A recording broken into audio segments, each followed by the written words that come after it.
Olá, pessoal, tudo bem? Hoje nós vamos estudar sobre o sistema muscular. Então, sobre esse sistema, a gente vai observar que estruturas individualizadas cruzam uma ou mais articulações. O que é uma articulação? É uma junção entre peças esqueléticas, ok? Então, a gente vai ver que a contração vai mover essas peças do sistema esquelético juntamente com o sistema articular. O sistema articular vai fazer a juntura, a junção entre essas peças esqueléticas. Então, esse movimento é efetuado pelas células especializadas, que aqui nós chamamos de fibra muscular. Essa fibra, ela é controlada pelo sistema nervoso central com informações através do sistema nervoso periférico. E aí, essas fibras musculares são capazes de transformar uma energia química do ATP, transformá-la em energia mecânica no movimento. As fibras musculares, então, promovem contração ou relaxamento. Essa contração ou relaxamento vão atuar entre os feixes musculares. Esses feixes musculares unidos formam os músculos. E veja que legal, temos 639 músculos aí para a gente aprender a nomenclatura sobre eles. Então, uma única fibra muscular, ela contrai e relaxa. Uma junção, um conjunto de fibras musculares formam um feixe muscular. Vários feixes musculares, nós temos a formação de uma peça muscular. E aí, essa peça promove a movimentação das peças esqueléticas, ok? Função do sistema muscular: movimentação corporal, promover a nossa locomoção. Além disso, faz a estabilização corporal, né? Nossa estática, nosso tônus muscular aí. Quando você está sentado, você lembra que tem que contrair os músculos do pescoço para manter sua cabeça ereta?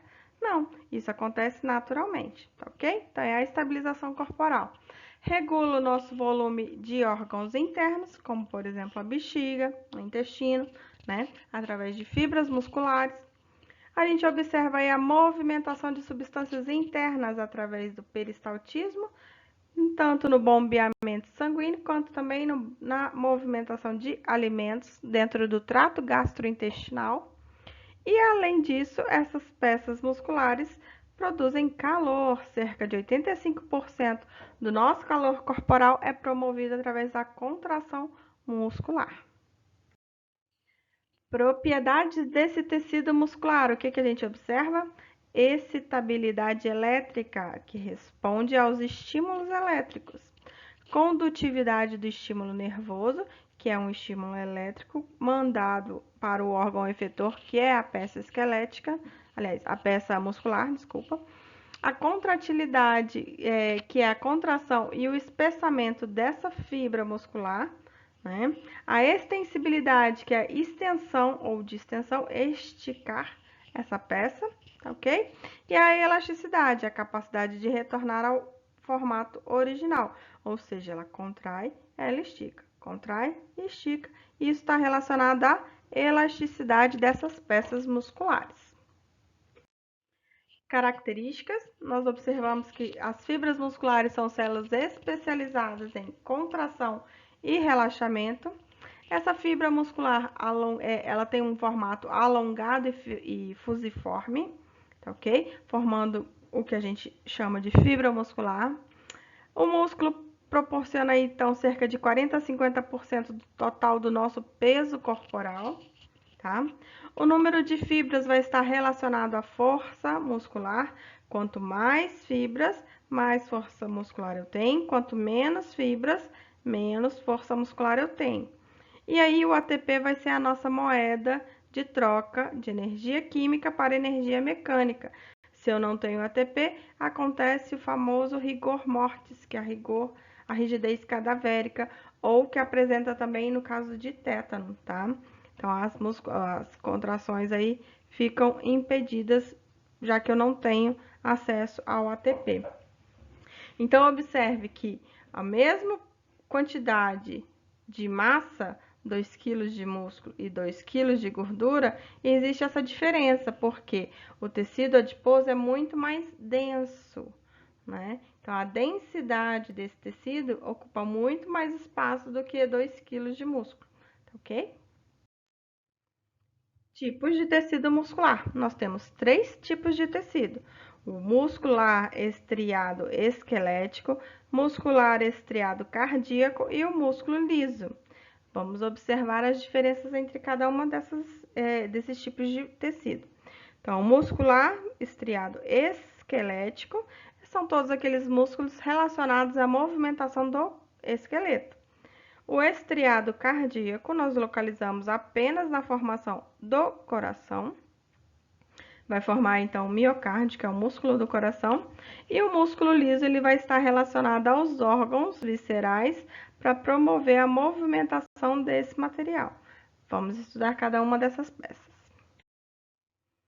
A gente diferencia os tipos de tecido muscular de acordo com a resposta que eles promovem. Então, voluntário vai ser aquele impulso que a gente vai receber, esse tecido vai receber um impulso para que haja contração. E isso vai resultar de um ato de vontade, ou seja, você caminha porque você manda o seu pensamento emitir impulsos nervosos para as fibras musculares que vão promover esse movimento, o andar. Já o coração, ele bate de forma involuntária, porque você não tem controle consciente sobre a frequência cardíaca, tá ok? Então, você não consegue falar assim, coração, para de bater agora. Graças a Deus você não consegue isso, porque senão você estaria morto nesse momento. Então, Deus foi lá e promoveu o quê? Vou fazer essa peça involuntária, que isso aqui vai bater, vai movimentar enquanto eu quiser, tá ok? Começando aqui pelo estudo do tecido muscular estriado cardíaco, formação do miocárdio e algumas pequenas porções adjacentes dos grandes vasos, onde a gente vai observar na formação da aorta e das veias cavas próximas ao coração, tá? Essa fibra, ela é cilíndrica, visualizem aqui nessa imagem, ela é cilíndrica, ela é ramificada, vejam que essas fibras se encontram entre elas, de formação ramificada. O núcleo dessa fibra ele é mais ou menos centralizado, tá ok? E a gente vai observar a formação de discos intercalares, também conhecidos como desmossomos, tá? Esses discos vão promover a excitabilidade elétrica de forma que isso passe mais rapidamente entre todas as fibras. Porque seu coração precisa bater continuamente, não precisa? Você quer se manter vivo, não é? Então, para dissipar essa excitabilidade elétrica, esses desmossomos, esses discos intercalares vão promover isso. Esse tecido é do tipo involuntário, então você não controla conscientemente a contração desse músculo, tá? Ele vai sofrer então aí as respostas, ele vai emitir respostas de acordo com os impulsos do sistema nervoso central e também vai responder a determinados hormônios, como o caso da adrenalina, que vai aumentar a frequência cardíaca, porque você passou um susto ou precisa correr em alguma determinada situação. Esse tecido cardíaco, ele apresenta uma autorritmicidade. O que é isso? Um potencial de ação acontece espontaneamente entre as células especializadas do miocárdio para que haja a contração e o relaxamento alternado dessas fibras, de forma que o átrio relaxe enquanto o ventrículo contrai e o ventrículo relaxa enquanto o átrio se contrai. O tecido muscular liso, nós observamos ele principalmente na parede de estruturas internas ocas dos órgãos viscerais, tá? Esse tecido vai promover o peristaltismo e também a vasoconstrição de artérias. É uma fibra mais espessa na parte do meio e mais afilada nas extremidades, como a gente consegue visualizar aqui, ó. Tá? Então, ela é disposta em formato de rede, umas próximas às outras, não apresenta estriações, tá? O núcleo é bem centralizado e ele também é um tecido do tipo involuntário, você não tem como mandar seu estômago parar de roncar, consegue? Não consegue, por quê? Ele é um tecido do tipo involuntário, ele vai responder a sinais do sistema nervoso autônomo e também vai responder aos hormônios aí relacionados a cada órgão, tá ok? Então, quando seu estômago começa a roncar, essas fibras musculares fazendo contrações nessa parede muscular, justamente para te avisar: olha, estou com fome, levanta daí, vamos comer alguma coisa. E vamos agora para o tecido muscular estriado esquelético. Esquelético, todos aqueles músculos que vão fazer movimentação das nossas peças esqueléticas. É também uma fibra cilíndrica alongada, apresenta as estriações transversais, por isso é chamado de estriado. Apresenta faixas alternadas em claras e escuras, que são proporcionadas pelas proteínas miosina e actina, que vão atuar na contração e relaxamento dessa peça. Essa fibra, ela é multinucleada, ou seja, vários núcleos numa única fibra. Esse tecido sim é voluntário, você consegue mandar o seu braço contrair, a sua barriga contrair, a sua coxa contrair. Ele está totalmente fixo ao esqueleto em pontos determinados, que a gente chama de origem e inserção. Esse sistema, esse músculo, né, ele é suprido por vasos sanguíneos e nervosos, né? Eu preciso fazer uma nutrição desse tecido e preciso mandar os comandos nervosos para que ele responda ao meu comando voluntário. Então, nessa peça nós vamos encontrar neurônios chamados de motores, que são os responsáveis pela estimulação da contração. Essa peça do músculo esquelético, né, estriado esquelético, ele vai estar totalmente envolvido por uma camada de tecido conjuntivo, que a gente chama de envoltório muscular. Na parte mais externa, a gente vai chamar esse tecido conjuntivo de epimísio. Esse epimísio envolve toda a peça muscular, toda essa parte mais externa do músculo, tá? Quando a gente separa uma porçãozinha desse músculo, a gente está visualizando a formação de um feixe ou fascículo muscular. Esse feixe ou fascículo muscular, eles são separados uns dos outros pelo perimísio, por essa porção aqui que a gente está visualizando, tá ok? E aí a gente vai observar que esses feixes são formados por várias fibras musculares. Essa fibra muscular, ela é separada uma das outras por endomísio, também formado de tecido conjuntivo frouxo. Então, de dentro para fora, nós temos uma fibra muscular, que eu junto várias fibras musculares separadas umas das outras pelo endomísio. Então, eu junto elas todas, formam um feixe muscular. Esse feixe muscular ele é separado pelo perimísio. Então, perimísio externamente ao feixe muscular. Eu junto vários feixes musculares, eu tenho a formação de uma peça muscular, de um músculo, que é envolto aí pela camada mais externa, o epimísio, ok? A fáscia muscular também é uma lâmina de tecido conjuntivo, que vai envolver e vai proteger toda aquela peça muscular. Ela forma uma bainha elástica de contenção desses músculos naquela localização. E ela vai facilitar o deslizamento dessas peças nessa determinada localização. Então, observem aqui, a gente está visualizando a coxa, aqui tem o joelho e aqui para baixo a perna. Então, na coxa, a gente vai observar a formação dos músculos da parte anterior da coxa, na frente da coxa, e aí esses músculos são envoltos por essa bainha, esse tecido conjuntivo, essa partezinha esbranquiçada aqui, ó, que a gente está visualizando, recobrindo toda a parte muscular, tá ok? Quando a gente vai preparar a carne para o churrasco, é aquela famosa pelanca que a gente arranca do músculo, tá? Então, essa bainha, essa face muscular vai facilitar o deslizamento dessas peças durante contração e relaxamento, vai formar os septos intermusculares, ou seja, aquelas camadas que eu tenho na parte anterior, na parte lateral, na parte posterior, tá? Vai formar os compartimentos, fixando aquele músculo ao osso, tá ok? E aí a gente tem uma camada mais superficial de todas que vai separar o grupamento muscular da pele. Essa face muscular, ela apresenta camadas que vão se estender entre essas fibras musculares, tá? Quando a gente fala de uma fibra muscular, de um músculo, a gente pode separar duas grandes porções. um ventre muscular, que são as fibras contráteis, essa porção toda avermelhada ou carnosa. Então, a gente chama isso de ventre muscular. E esse músculo tem que estar preso ao osso.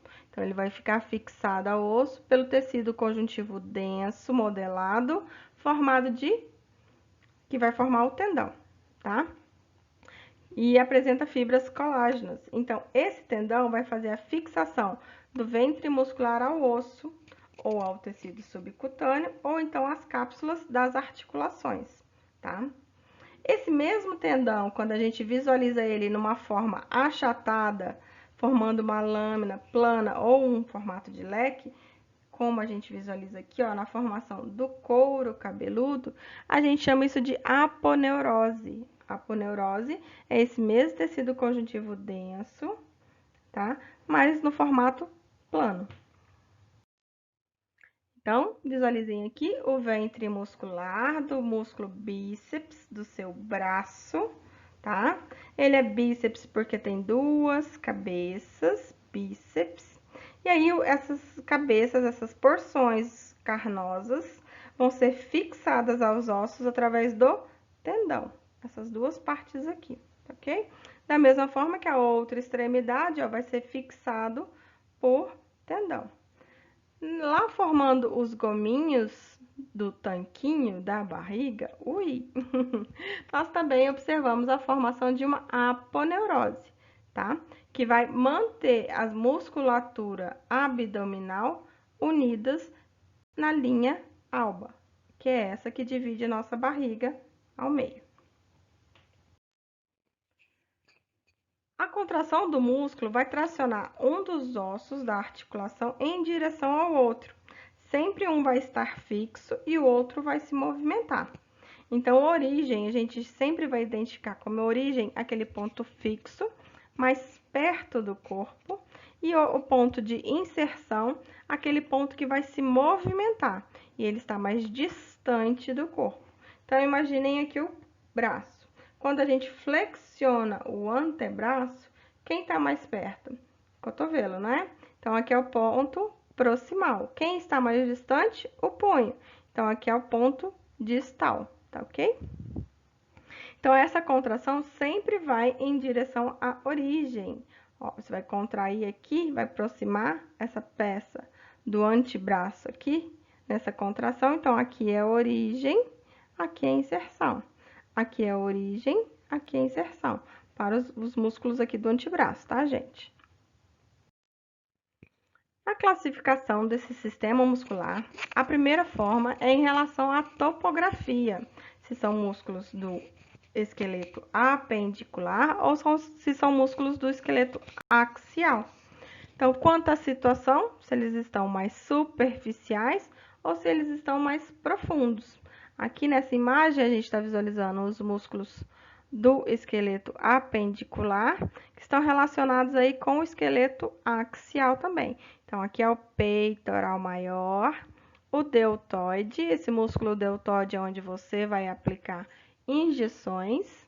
Aqui a gente tem o músculo do bíceps, que vai recobrir a parte anterior do braço.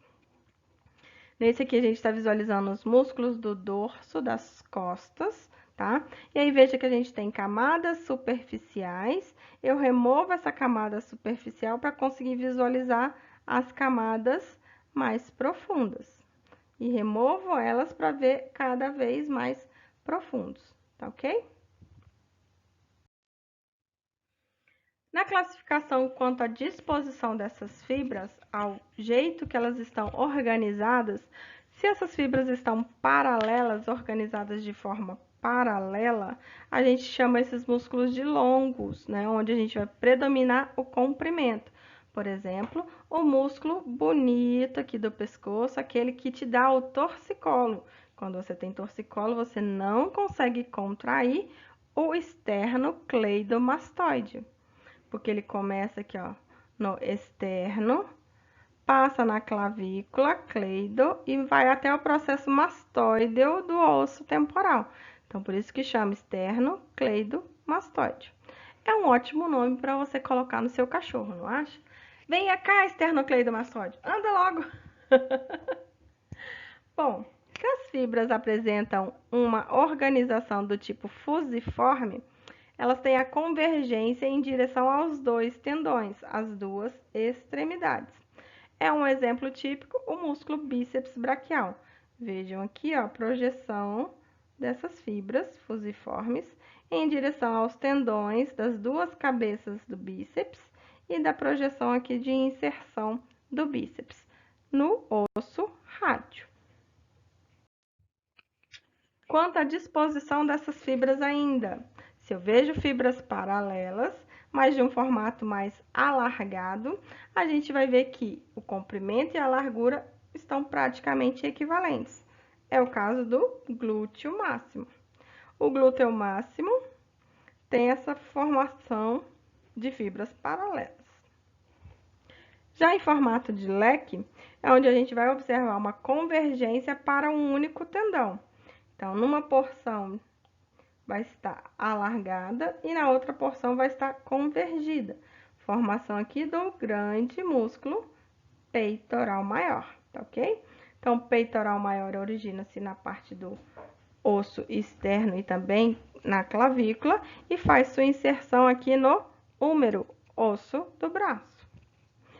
Sobre o glúteo, ele inicia-se na linha glútea maior, né, na linha glútea superior aqui, no osso do quadril, e faz a sua inserção aqui na linha glútea do fêmur, osso da coxa.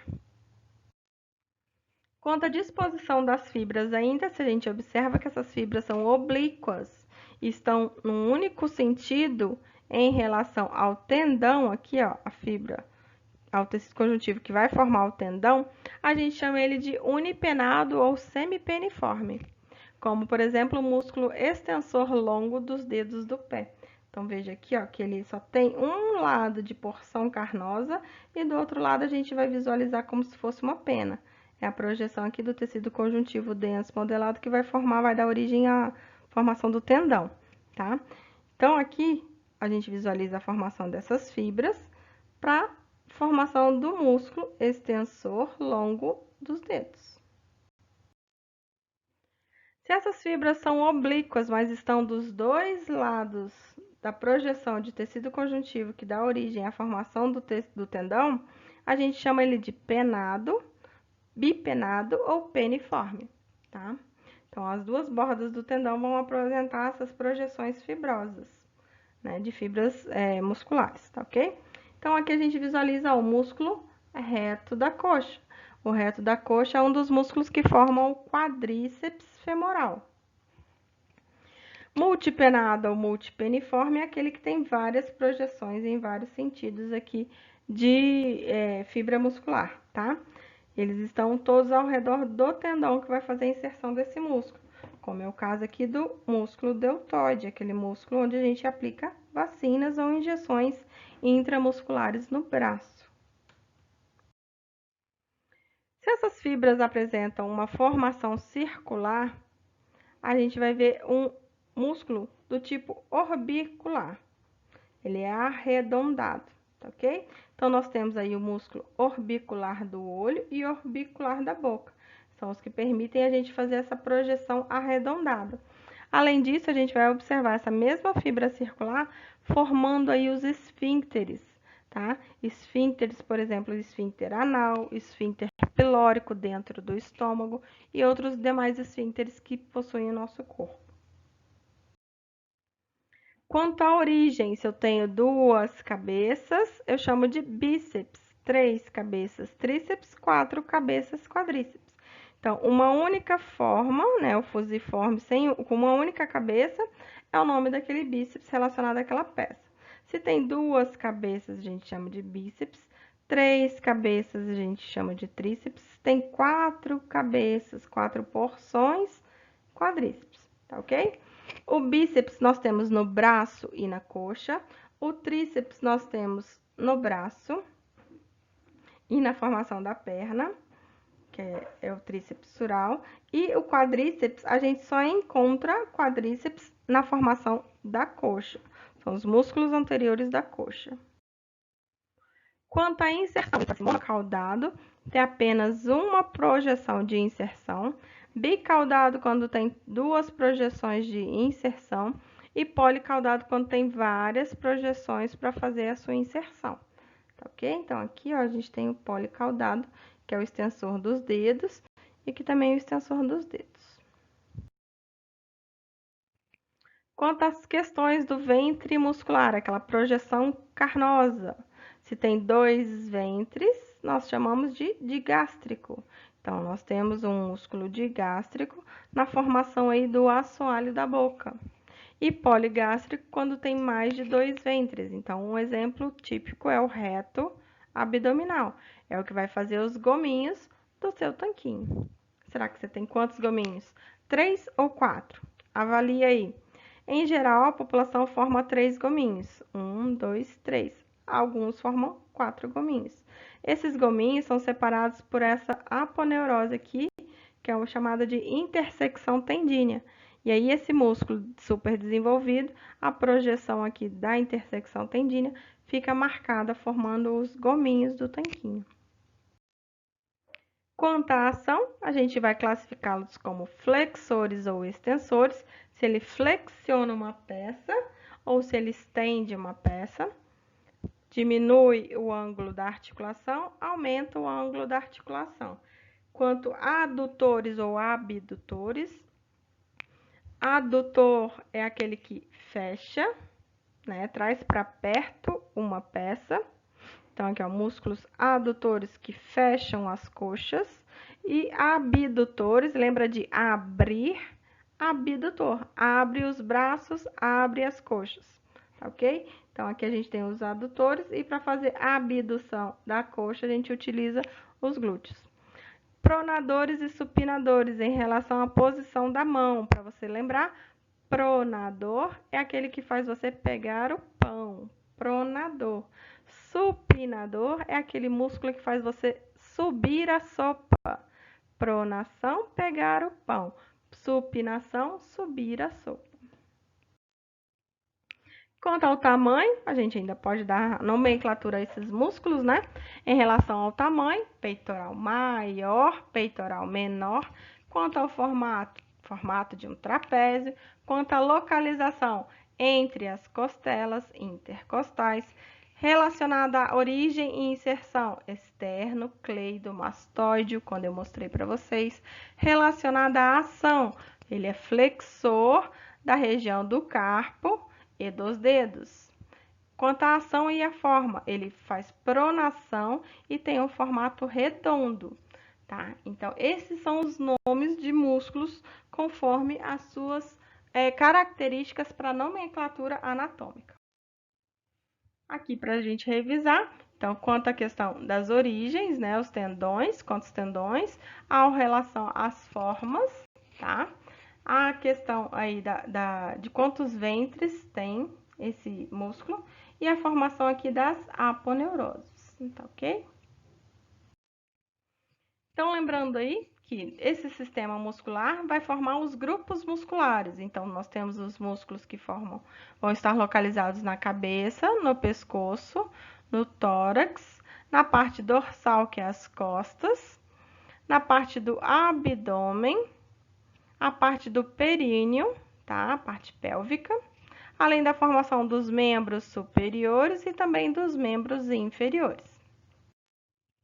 Então, lembrem-se que temos músculos considerados axiais e músculos que são considerados como apendiculares, tá bom? Lembrando que mama é apenas tecido glandular, tá? A mama não apresenta musculatura. Musculatura é o peitoral maior que está por baixo da projeção da glândula mamária. Para descontrair, veja o fiofó de um fisiculturista, imagine você aplicar uma injeção nesse lugarzinho aqui. Eu não gostaria.